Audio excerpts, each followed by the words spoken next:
Hi, my name is Professor Zalsman. I'm the president of the IASR, and I'm also director of Geha Mental Health Center and a professor and chair of the Department of Psychiatry at Aviv University, Israel. I'm going to talk a little about pharmacology of suicidal behavior. I'll start with our systematic review in the Lancet Psychiatry 2016, where we screened a couple of hundreds of papers about suicide prevention in the past decade. What we did was to screen them down and to classify the strength of evidence using the Oxford criteria and giving those papers who have highly scientific prevalence and highly scientific quality a higher rate than case reports or small open-label studies. This is the results of our study. It was published in 2016, and you can see that early treatment of depression, both by psychotherapy and pharmacotherapy, are very important and highly evident, with high evidence of efficacy in prevention of suicide. So treating depression is crucial. This is just an example of the papers we screened. The papers that entered this review were meta-analysis, randomized control trials, cohort studies, and systematic reviews, meaning high level of evidence. So first, lithium. Lithium was very famous as an anti-suicidal drug, and when we screened the literature, we found out that there is strong evidence in RCTs that lithium is effective in reducing the risk of suicidal behavior in people with mood disorders, especially bipolar patients. And the question was, of course, is it specific to lithium or is it true to other mood stabilizers? And some studies, you can see here, are comparing head-to-head lithium versus valproic acid or lithium versus other carbamazepine and others. And it seemed like it's still better to use lithium, and the risk for suicide death is 2.7 times lower if you use lithium versus valproic acid. What about antipsychotics or D2 receptor antagonists? So it is well known that clozapine is the only drug that got an official FDA approval as an anti-suicidal drug. And it's true, when you look on the literature, you look on randomized control trials and Cochrane database, you see that it's true that clozapine has a very good efficacy in preventing suicide in patients suffering from schizophrenia.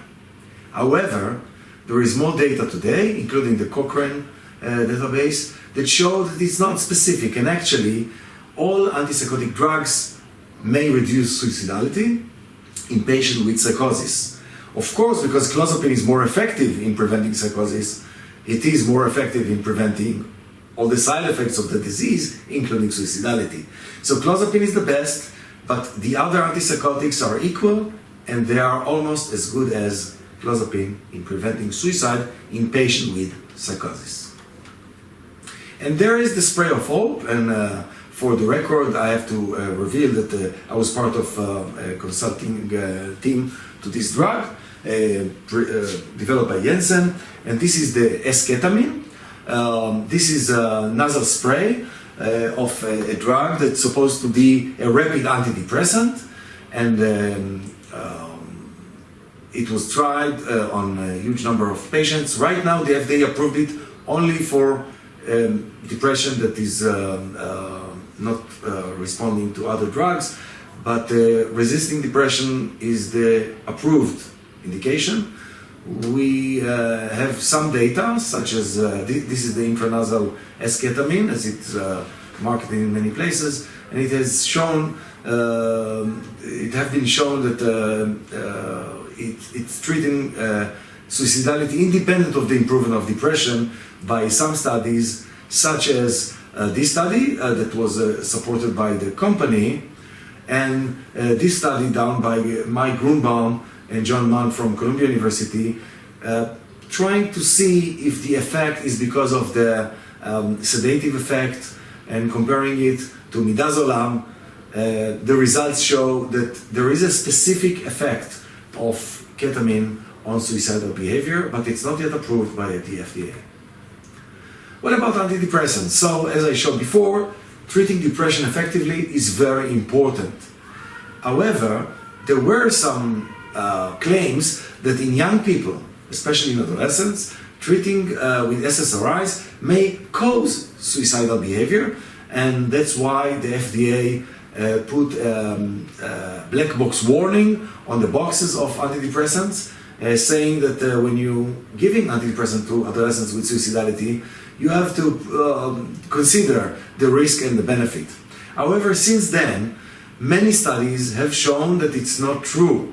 Actually, SSRIs don't raise the number of suicide death.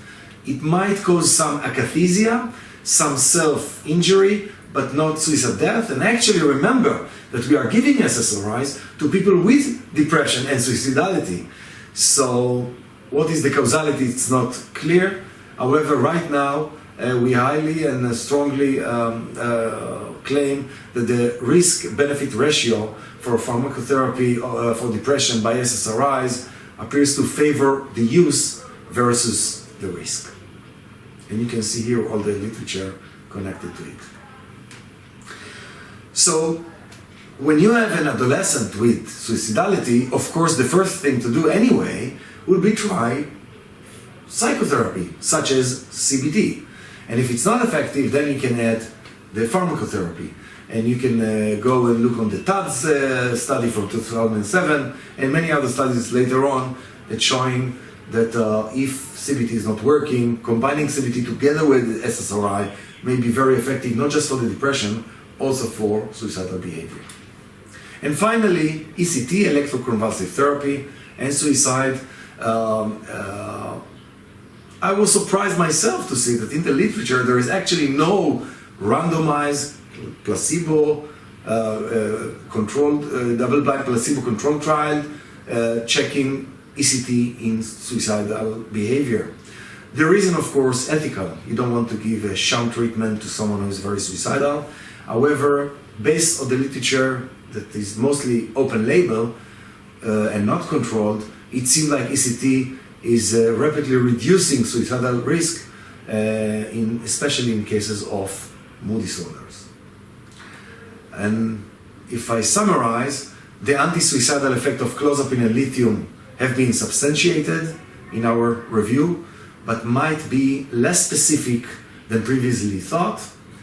Effective pharmacological and psychological, especially CBT, treatment of depression are important and safe in prevention of suicidal behavior. And in the last slide, you can see my disclosures. Thank you very much.